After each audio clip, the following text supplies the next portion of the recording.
Unidade 2, Cultura, pluralidade na expressão humana. Aula 5, revisão e avaliação. Olá, boa tarde, queridos professores, queridos alunos. Estamos iniciando nossa quinta aula, nosso momento final, a nossa reta final, como nós falamos aí, é o final, né, do nosso ano letivo, final de uma trajetória, né, de todo um percurso, e muitos obstáculos foram superados, muitas vitórias foram conquistadas, e é isso aí, a nossa vida é isso. Hoje, né, nós estamos muito bem, amanhã pode ser um pouquinho difícil, mas sempre vamos conquistar os nossos objetivos com a nossa persistência.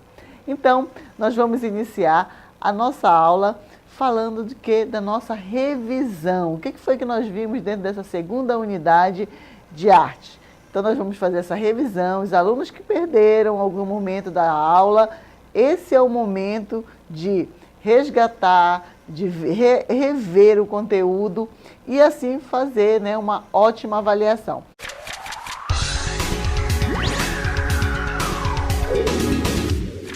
Então, nós vamos falar primeiro do período barroco.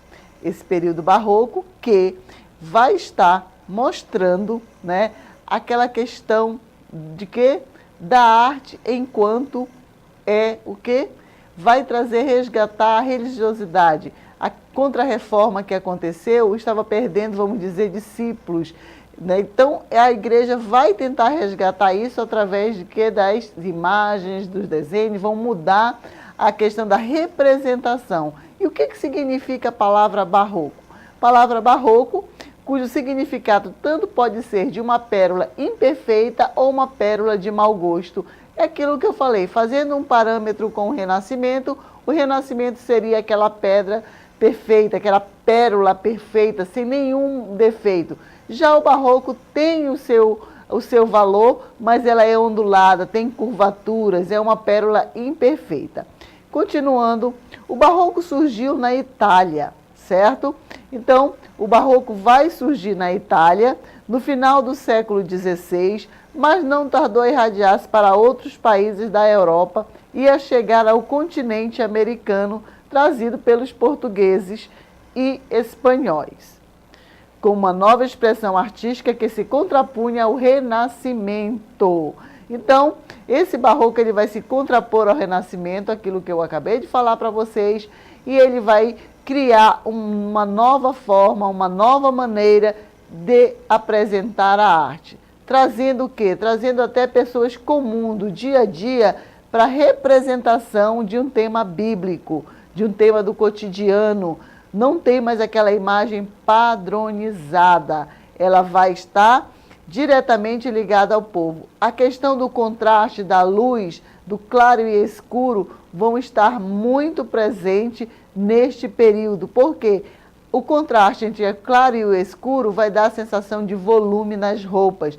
A dramaticidade também vai estar presente neste momento do período barroco. Esse período barroco, ele vai trazer uma dramaticidade teatral, algo muito a questão da dualidade de sentimentos, entre o amor e o ódio. Nós vamos poder ver esses dois sentimentos em uma única obra, na expressão dos personagens, ok? Então, continuando, vamos ver, né, toda essa questão que envolve o barroco, trazendo o quê? A imagem que vai representar justamente a nossa pérola. Lembram daquela questão? O Renascimento é aquela coisa perfeita que vocês estão vendo, já o barroco se torna uma pérola ondulada, uma pérola, vamos dizer, com alguns defeitos, algumas ondulações, mas não perde o seu valor, tá? Então, ela não perde o seu valor, ela continua tendo o seu valor enquanto pérola. Então, barroco vai significar pérola ondulada ou pérola de mau gosto, pérola com algumas imperfeições, ok? Então, continuando, então esse barroco vai apresentar toda uma característica do lado religioso, com muitas volutas, com muitas meia-volta, com as colunas torcidas e retorcidas, certo?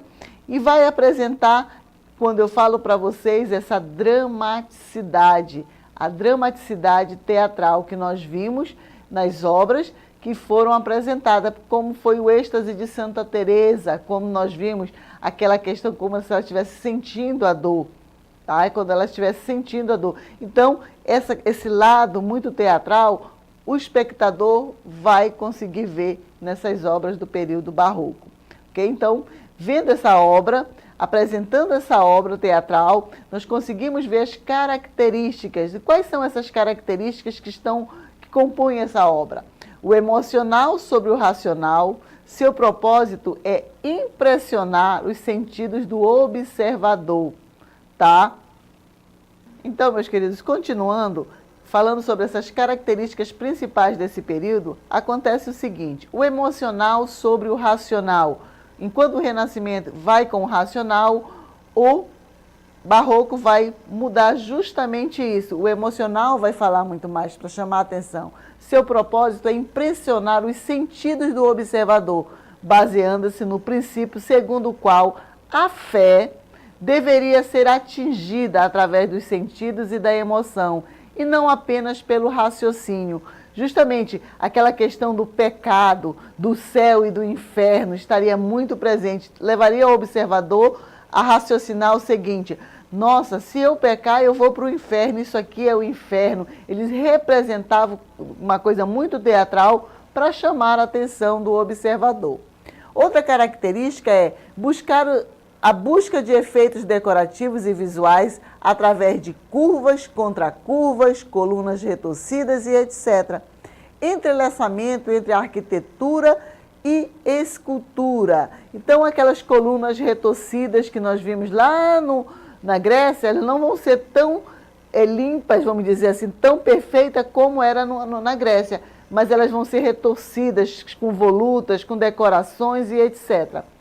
Nós temos um artista muito importante desse período, que é o mestre Ataíde, tá? Que nós vamos ver agora nessas imagens, que foi em parceria com a Aleijadinha um dos maiores artistas do período colonial. Nós estamos vendo aí duas imagens, uma da Santa Ceia e a outra de uma Pietà, de uma Madonna com o menino, né, Nossa Senhora.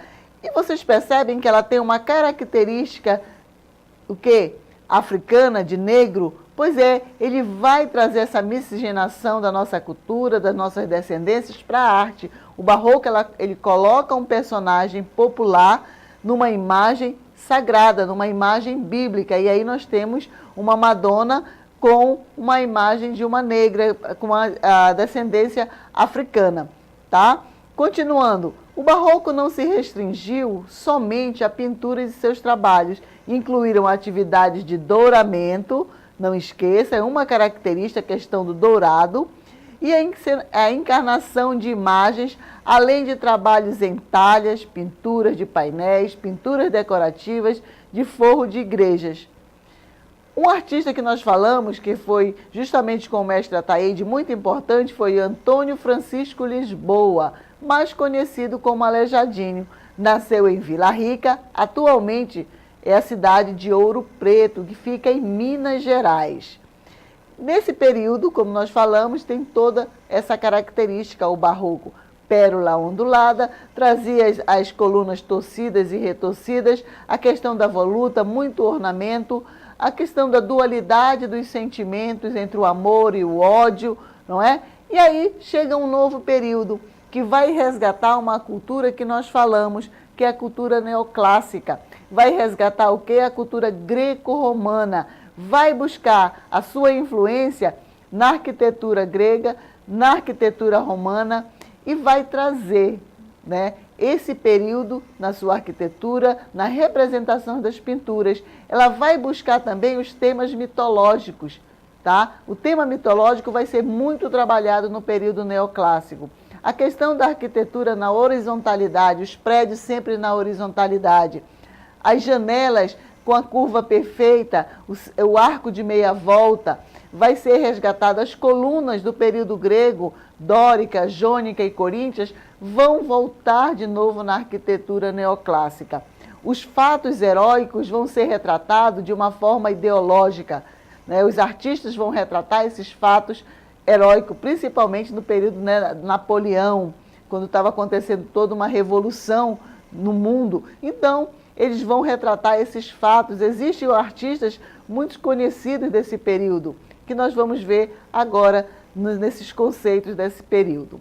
Então, o neoclassicismo foi um movimento artístico, pintura, literatura, escultura e arquitetura. Surgiu na Europa por volta de 1750, durando até os meados do século XIX. Este movimento teve como objetivo principal resgatar os valores estéticos e culturais das civilizações da antiguidade clássica, Grécia e Roma. As principais características desse período. Vamos ver? Quando eu falei a questão dos resgates da cultura greco-romana, aí nós estamos vendo a morte de Sócrates. Como eu já comentei, traz todo aquele vestuário grego, né? Sócrates, um filósofo super conhecido, é onde no momento que ele vai tomar a cicuta, que ele vai morrer, então ele retrata isso. Aconteceu nesse período neoclássico? Não, aconteceu na Grécia Antiga e é retratado agora no período neoclássico. Então, trazendo essas características, tem a valorização de temas e padrões estéticos da arte clássica antiga, heróis e seres da mitologia grega, por exemplo, foram temas recorrentes nas pinturas e esculturas neoclássicas, forte influência das ideias filosóficas do iluminismo, principalmente as ligadas à razão. Continuando as características, na pintura, o uso de cores frias e a valorização da perspectiva foram recursos muito utilizados, ok? Aqui, uma das imagens que nós conhecemos muito é aqui, a liberdade guiando o povo, que vocês viram, né, na aula da professora Gabriela. Então, essa liberdade guiando o povo é justamente esse momento o que está passando a França, essa Revolução Francesa. Então, essa mulher guiando o povo é a representação personificada da França, guiando o povo. Aí você consegue ver todos envolvidos. Você vê uma pessoa com uma cartola que representa a burguesia, que também estavam envolvidas. O artista que ia representar, todas as pessoas que foram envolvidas, estavam envolvidas nessa revolução. Mas será que esse fato aconteceu desse mesmo jeito? Não. É apenas a simbologia representando isso, a liberdade guiando o povo. Tá? Então, essa bandeira da França diz, a França teve os que lutaram, crianças até que são representadas com pistolas na mão. Então, tudo isso é um retrato do que aconteceu nesse momento, mas de uma forma artística, certo? Então, vamos lá. Essa mulher, né, que nós vimos aqui, que eu falei para vocês, da mulher segurando a bandeira, é representada, né, a questão da França, certo? Lá no fundo aqui, no fundo que nós estamos vendo, né, essa arquitetura que aparece, é a igreja de Notre Dame. Tá? Então, a questão da religiosidade também estava presente nessa pintura, ok? E ao contrário dos escritores barrocos que pintavam suas obras, os artistas neoclássicos optaram pela cor branca natural do mármore. Eles utilizavam muito a questão da cor branca para representar o personagem, ok? Então, continuando, nós vamos fazer uma viagem aonde? Viajar no romantismo. O romantismo que vai trazer toda essa alegoria, essa questão, né, que foi um movimento o quê? Esse amor o quê? Platônico, um amor que vai expressar um sentimento, mas um sentimento platônico pela pátria, uma idealização de uma pátria, um sonho de uma pátria. Tá? Então, o romantismo não é aquele amor entre o homem e uma mulher, mas algo que o artista queria representar e que fosse o ideal da pátria tão sonhada. Vai buscar para representar algumas dessas lamúrias que o povo passava de uma forma utópica, a mitologia também grega. O romantismo vai se apropriar dos mitos gregos, vai estar presente nesse período. Então, o romantismo foi um movimento artístico, político e filosófico surgido nas últimas décadas do século XVIII na Europa, que durou por grande parte do século XIX. Os artistas desse período serão chamados de românticos, por desejarem a utopia de uma vida livre de problemas. Continuando, aí nós temos uma outra obra, né, que é o quê? É a idealização desse artista. Ele ele mistura a questão do mito grego e faz essa representação. Os artistas deste período foram influenciados pelos ideais da Revolução Francesa: liberdade, fraternidade e igualdade. Procuravam libertar-se das convenções acadêmicas em favor da livre expressão. Ok? Continuando.